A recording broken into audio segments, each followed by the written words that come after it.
успехом строить коммунистическое общество, идет вперед к коммунизму, и вы укаете, вы бодрости мне придаете.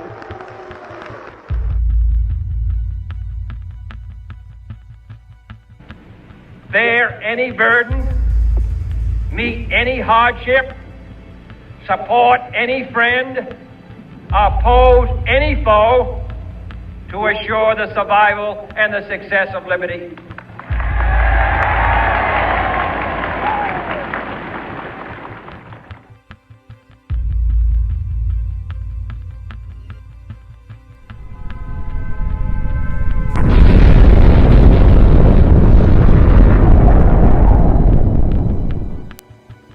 Good evening, my fellow citizens.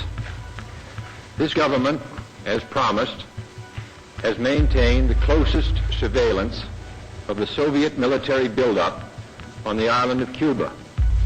Within the past week, unmistakable evidence has established the fact that a series of offensive missile sites is now in preparation on that imprisoned island.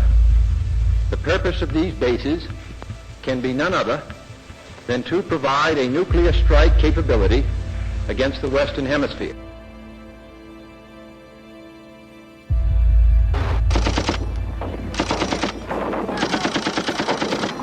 At a secret base in the Guatemalan jungle, American CIA agents had been training Cuban exiles to invade Cuba. This, they thought, would give opportunity to the Cuban people to rise up and overthrow Castro.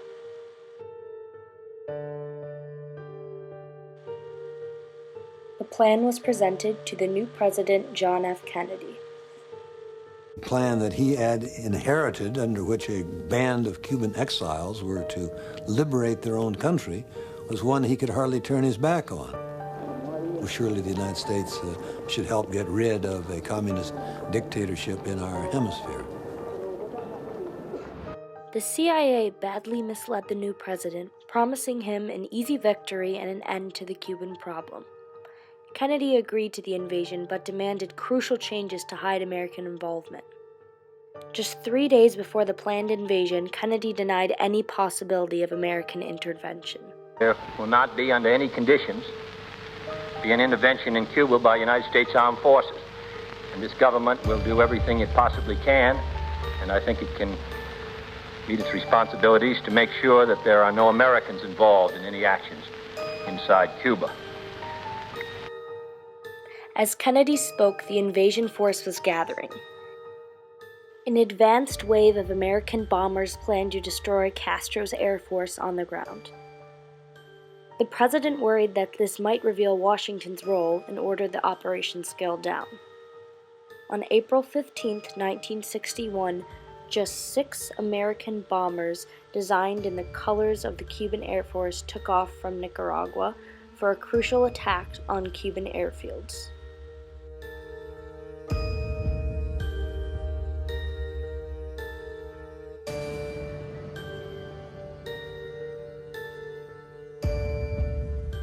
But with so few bombers, only 3 Cuban planes were destroyed. 7 civilians were killed.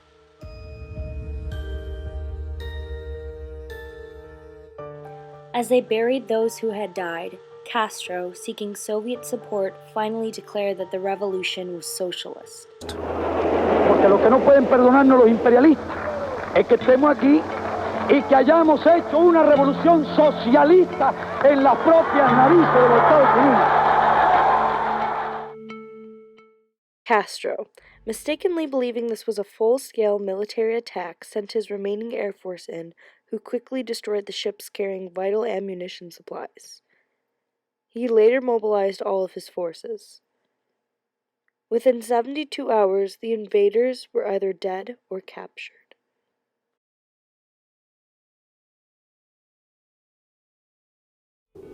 Jack Kennedy was devastated by the fiasco at the Bay of Pigs, and he said it was a fiasco. He was not accustomed to failure in politics or in life. And he was more distraught than I'd ever seen him. How could I have been so stupid, he said. In the late summer of 1962, Washington watches the Soviet buildup in Cuba and worries. But the U.S. intelligence advises President Kennedy that transferring nuclear missiles to the island secretly is all but impossible. As the midterm election draws closer, Khrushchev assures Kennedy privately that the buildup consists of defensive weapons only. But opposition forms for Kennedy as Republicans accuse JFK of ignoring this threatening buildup. To the Russian buildup in Cuba? The American people don't want that. He wants a Congress that will say yes to continued weakness. Weakness all over this world. I have a preliminary statement. There has been a great deal of talk on the situation in Cuba in recent days. On September 13th, Kennedy issues a warning designed to prove to the Republicans that he will draw the line on Cuba. Once again, if at any time the communist buildup in Cuba were to endanger or interfere with our security in any way, or become an offensive military base of significant capacity for the Soviet Union, then this country will do whatever must be done to protect its own security and that of its allies. Kennedy boxes himself in and puts on the record a threat that he assumes will never be more than just that. In this interview, Castro defends his close relationship with Khrushchev. Khrushchev is good friend, good Cuban friend. Khrushchev likes your speech. Wonderful person. Wonderful and sympathetic. Very sympathetic. What do you want that we do? You leave us without petroleum.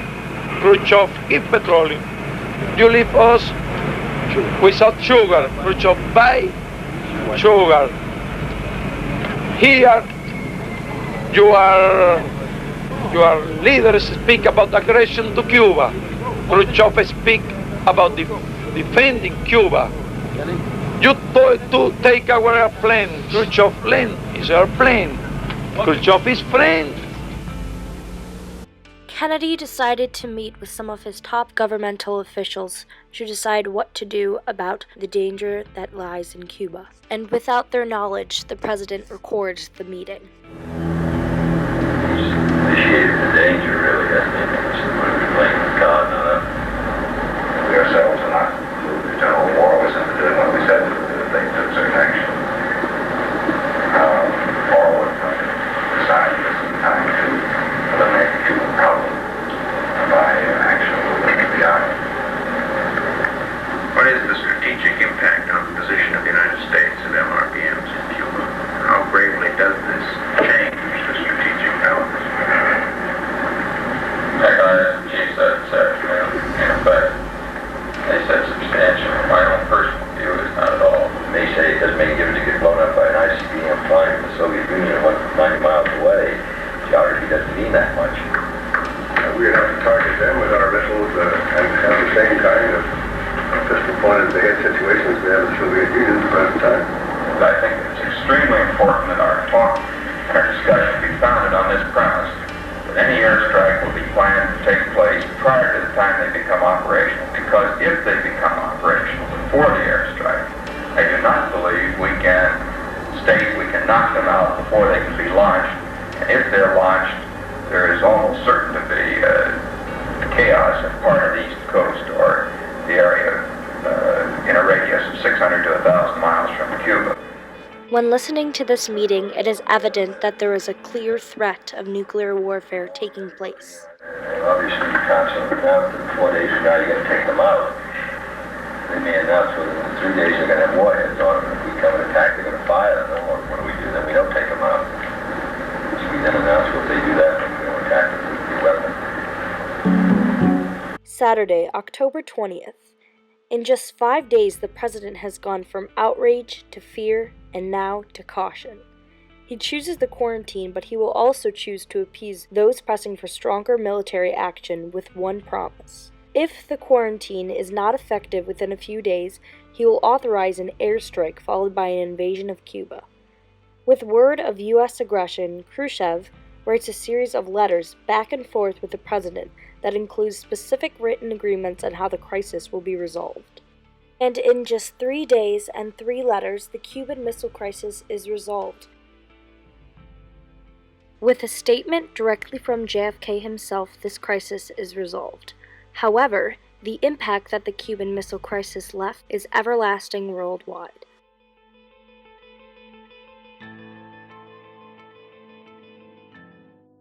A hotline was established between the USSR and USA to make immediate telephone communication easier, and to ensure that if any event like this were to transpire in the future, it could be resolved immediately. 4 treaties were made from 1963 to 1972 to manage nuclear weaponry. The Limited Test Ban Treaty of 1963 abolished nuclear tests in the atmosphere, meaning they could only be conducted underground. The Nuclear Non-Proliferation Treaty of 1968 required nations possessing nuclear weapons to not help other states acquire them. The Strategic Arms Limitation Interim Agreement of 1972 restricted the number of land and sea-based ballistic missiles to be allowed on each side, with the verification of compliance to take place by means of satellite photographs. The Anti-Ballistic Missile Treaty of 1972 banned defenses against long-range missiles. This was the first formal acknowledgement by both sides of Churchill's and Eisenhower's idea that the vulnerability that came with the prospect of instant annihilation could become the basis for a stable, long-term Soviet-American relationship.